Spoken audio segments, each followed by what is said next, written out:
Hi guys, welcome back to Soumya Ganesh YouTube channel. ಎಲ್ಲರೂ ಹೇಗಿದ್ದೀರಾ? ನಾನಂತೂ ತುಂಬ ಚೆನ್ನಾಗಿದ್ದೀನಿ. ಮತ್ತು ಇವತ್ತಿನ ರೆಸಿಪಿ ಏನಿದು ಅಂತ ನೋಡ್ತಾ ಇದ್ದೀರಾ. ಇವತ್ತಿನ ರೆಸಿಪಿ ಬಂದು ಬೆಂಡೆಕಾಯಿ ಗೊಜ್ಜು ಅಂತಂದು ಬೆಂಡೆಕಾಯಿ ಪಲ್ಯ ಅಂತಲೂ ಹೇಳ್ಬೋದು. ಫಸ್ಟ್ ಟೈಮ್ ನನ್ನ ವಿಡಿಯೋ ನೋಡ್ತಾ ಇರೋರಾಗಿದ್ದರೆ ಫಸ್ಟು ನನ್ನ ಚಾನಲ್ನ ಸಬ್ಸ್ಕ್ರೈಬ್ ಮಾಡ್ಕೊಳ್ಳಿ ಗಾಯ್ಸ್.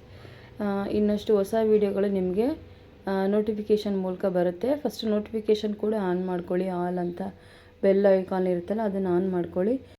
ಸೊ ಈ ಬೆಂಡೆಕಾಯಿ ಗೊಜ್ಜು ಏನಿದೆ, ಈ ಬೆಂಡೆಕಾಯಿ ಏನಂತಾರೆ, ಇದು ಆರೋಗ್ಯಕ್ಕೆ ಭಾಳ ಒಳ್ಳೆಯದು. ಸೊ ಶುಗರ್ ಪೇಷಂಟ್ಗಳಿಗಂತೂ ತುಂಬ ಒಳ್ಳೆಯದು. ಸೊ ಹಾಗಾಗಿ ವಾರಕ್ಕೊಂದ್ಸಲಿ ಬೆಂಡೆಕಾಯಿ ತಿನ್ಬೋದು ಅಂತ ನಾನು ಹೇಳೋಕ್ಕೆ ಇಷ್ಟಪಡ್ತೀನಿ.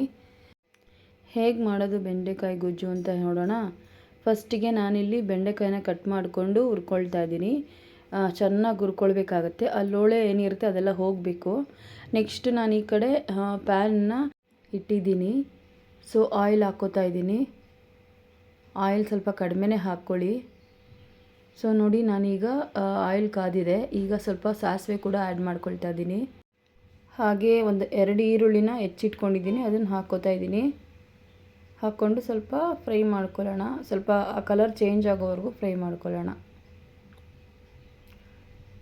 ಸೊ ಕಲರ್ ಚೇಂಜ್ ಆಗಿದೆ ಈಗ. ನಂತರ ನಾನು ಇದಕ್ಕೆ ಒಂದು ಅರ್ಧ ಟೇಬಲ್ ಸ್ಪೂನ್ ಆಗುವಷ್ಟು ಅರಿಶಿನ ಪುಡಿ ಸೇರಿಸ್ಕೊಳ್ತಾ ಇದ್ದೀನಿ. ಅರಿಶಿನ ಪುಡಿ ನೀವು ಡೈಲಿ ಅಡುಗೆಯಲ್ಲಿ ಬಳಸಿ ಅಂತ ನಾನು ಈ ಮೂಲಕ ಹೇಳೋಕ್ಕೆ ಇಷ್ಟಪಡ್ತೀನಿ. ಹಾಗೆ ಉಪ್ಪು ಕೂಡ ಹಾಕ್ಕೊಂಡಿದ್ದೀನಿ. ಉಪ್ಪು ಹಾಕ್ಕೊಂಡಾದಮೇಲೆ ಕರಿಬೇವು, ನಿಮ್ಗೆ ಎಷ್ಟು ಬೇಕೋ ಅಷ್ಟು ಕರಿಬೇವಿನ ಸೊಪ್ಪು ಹಾಕ್ಕೋಬೋದು. ಸೊ ಎಲ್ಲ ಮಿಕ್ಸ್ ಮಾಡಿಕೊಂಡು ಫ್ರೈ ಮಾಡ್ಕೊಳ್ತಾ ಇದ್ದೀನಿ. ನೆಕ್ಸ್ಟು ಒಂದು 2 ಟೊಮೆಟೊ ಬೇಕಾಗುತ್ತೆ. ಒಂದು 2 ಟೊಮೆಟೊ ಹೆಚ್ಚಿಟ್ಕೊಂಡಿರೋದು ಹಾಕ್ಕೊಳ್ಳಿ. ಇದಕ್ಕೆ ಹಾಕ್ಕೊಂಡು ಇದು ಸ್ವಲ್ಪ ಮೆತ್ತಗಾಗೋವರೆಗೂ ಫ್ರೈ ಮಾಡ್ಕೊಳ್ಳಿ. ಇದು ಏನಂತಂದರೆ ಶುಗರ್ ಪೇಷಂಟ್ಗಳಿಗೆ ಮಾತ್ರ ತುಂಬ ಒಳ್ಳೆಯದು. ಬೆಂಡೆಕಾಯಿ ಏನಿದೆ ತುಂಬ ಒಳ್ಳೆಯದು. ಹಾಗೆ ಬೆಂಡೆಕಾಯಿನ ನೈಟು ನೆನೆಸ್ಬಿಟ್ಟು ಬೆಳಗ್ಗೆ ಆ ನೀರನ್ನು ಕುಡಿಯೋದ್ರಿಂದ ಶುಗರ್ ತುಂಬ ಕಂಟ್ರೋಲ್ ಬರುತ್ತೆ. ಸೊ ನೆಕ್ಸ್ಟ್ ನಾನು ಇದಕ್ಕೆ ಸಾಂಬಾರು ಪುಡಿ ಆ್ಯಡ್ ಮಾಡ್ಕೊಳ್ತಾ ಇದ್ದೀನಿ. ಒಂದು 2 ಟೇಬಲ್ ಸ್ಪೂನ್ ಆಗುವಷ್ಟು ಸಾಂಬಾರು ಪುಡಿ ಮನೆಯಲ್ಲೇ ಮಾಡಿಟ್ಕೊಂಡಿದ್ದೀರಲ್ಲ, ಆ ಸಾಂಬಾರು ಪುಡಿ ನೀವು ಆ್ಯಡ್ ಮಾಡ್ಕೊಳ್ಬೋದು. ಸೊ ನೋಡಿ, ಟೊಮಾಟೊ ಎಲ್ಲ ಮೆತ್ತಗಾಗಿದೆ. ಲಾಸ್ಟಿಗೆ ನಾನಿಲ್ಲಿ ಬೆಂಡೆಕಾಯಿ ಹುರ್ಕೊಂಡಿದ್ದೀನಲ್ಲ ಅದನ್ನು ಆ್ಯಡ್ ಮಾಡ್ಕೊಳ್ತಾ ಇದ್ದೀನಿ.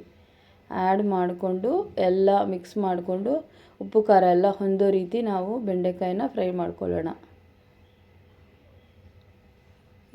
ಈ ಟೈಮಲ್ಲಿ ಏನಾದರೂ ನಿಮಗೆ ಸ್ವಲ್ಪ ಉಪ್ಪೇನಾದರೂ ಕಡಿಮೆ ಆದರೆ ಸೇರಿಸ್ಕೊಳ್ಬೋದು. ಹಾಗೆ ಖಾರ ಕೂಡ ನಿಮಗೆ ಸಾಂಬಾರು ಪುಡಿ ಖಾರ ಇಲ್ಲ ಅಂತಂದರೆ ನೀವು ಅಚ್ಚ ಖಾರದ ಪುಡಿ ಕೂಡ ಸೇರಿಸ್ಕೊಳ್ಬೋದು. ಸೊ ನೋಡಿ ಗಾಯ್ಸ್, ತುಂಬ ಸಿಂಪಲ್ ಇಂಗ್ರೀಡಿಯೆಂಟ್ಸು, ತುಂಬ ಟೇಸ್ಟಿಯಾಗಿರುತ್ತೆ. ಜಾಸ್ತಿ ಇಂಗ್ರೀಡಿಯೆಂಟ್ಸ್ ಅವಶ್ಯಕತೆಯೇ ಇಲ್ಲ. ನೋಡಿ, ಒಂದು 3ರಿಂದ 4 ಇಂಗ್ರೀಡಿಯೆಂಟ್ಸ್ ಅಷ್ಟೇ. ಸೊ ತುಂಬ ಟೇಸ್ಟಿಯಾಗಿರುತ್ತೆ. ಸೊ ಸರ್ವ್ ಮಾಡ್ಕೊತಾ ಇದ್ದೀನಿ ನಾನು ಅಕ್ಕಿ ರೊಟ್ಟಿ ಜೊತೆಗೆ, ಪ್ಲೈನ್ ಅಕ್ಕಿ ರೊಟ್ಟಿ ಜೊತೆಗೆ ನಾನು ಸರ್ವ್ ಮಾಡ್ಕೊತಾ ಇದ್ದೀನಿ. ಆ್ಯಕ್ಚುಲಿ ರೈಸ್ಗೂ ಕೂಡ ತುಂಬ ಚೆನ್ನಾಗಿರುತ್ತೆ, ಹಾಗೆ ಚಪಾತಿಗೆ ಚೆನ್ನಾಗಿರುತ್ತೆ, ಹಾಗೆ ಜೋಳದ ರೊಟ್ಟಿ ಮಾಡ್ತಾರೆ ನೋಡಿ ಉತ್ತರ ಸೈಡವರು, ಅದಕ್ಕೂ ಕೂಡ ತುಂಬ ಒಳ್ಳೆ ಕಾಂಬಿನೇಷನ್ ಅಂತಲೇ ಹೇಳ್ಬೋದು. ಸೊ ಇದಾಗಿತ್ತು ನಮ್ಮ ಇವತ್ತಿನ ರೆಸಿಪಿ. ನಿಮ್ಮೆಲ್ಲರಿಗೂ ಇಷ್ಟ ಆಗಿದೆ ಅಂತ ನಾನು ಅಂದ್ಕೊಂಡಿದ್ದೀನಿ.